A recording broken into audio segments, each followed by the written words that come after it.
Guys, good morning. তোমরা কে কেমন আছো? আমি তো নিশ্চয়ই ভালোই আছি, তোমরাও নিশ্চয়ই ভালো আছো। সকালবেলা তোমাদের সঙ্গে একটা ভালো জিনিস শেয়ার করতে চাই। দেখো, অনেকেই তো চাল ভাজা বাড়িতে খেতে খুঁজে, বিশেষ করে বয়স্ক মানুষরা। তারা একটু বাড়ির মুখরোচক চাল ভাজা খেতে খুঁজে, কিন্তু চাল ভাজা আপনারা বাজার থেকে কেন কিনে খাবেন? বাড়িতেও বানিয়ে খেতে পারেন।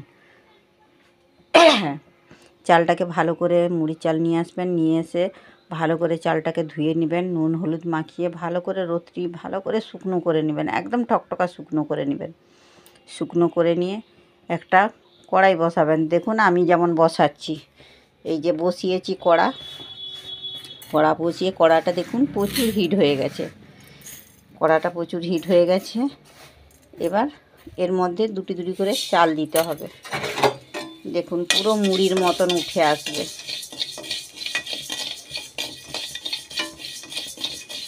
অনেকবার আগেও আমি শেয়ার করেছি আপনাদের চাল ভাজাটা, আবার আমি ঘুরে চাল ভাজাটা আপনাদের কাছে শেয়ার করছি। আর বিশেষ করে যদি আপনারা ছোলা বাদাম দিয়েও এমনি খেতে পারেন, আর নচেত আপনারা কাজু মশলা চাল ভাজা যদি করতে চান তাহলে একটু কারিয়া পাতা ভেজে নেবেন আর একটু বাদাম ভেজে নেবেন, তার সঙ্গে একটু দিয়ে দিবেন, চাট মশলা একটু দিবেন, আর হচ্ছে জলজিরা যদি পান তো একটু জলজিরা দিয়ে দিবেন, আর একটু সামান্য লঙ্কা গুঁড়ি দিয়ে মশলা চাল ভাজা করে খাবেন, দেখবেন কেমন লাগে। খেয়ে কমেন্টে জানাবেন যে কেমন লাগলো।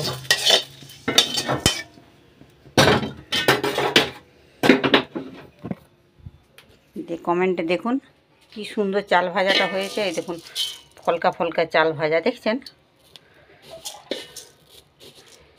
সব রকম দিয়ে খেতে পারেন আপনি, এমনি প্লেনও খেতে পারেন।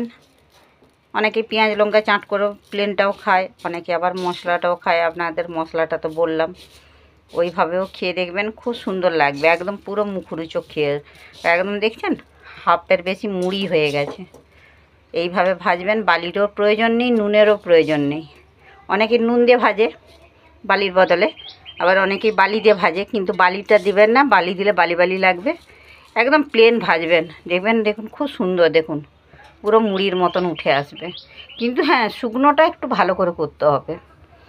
ঠিক আছে, আপনাদেরকে রেসিপিটা বললাম, খেয়ে দেখবেন কেমন লাগলো, আমাকে কমেন্টে জানাবেন। টাটা।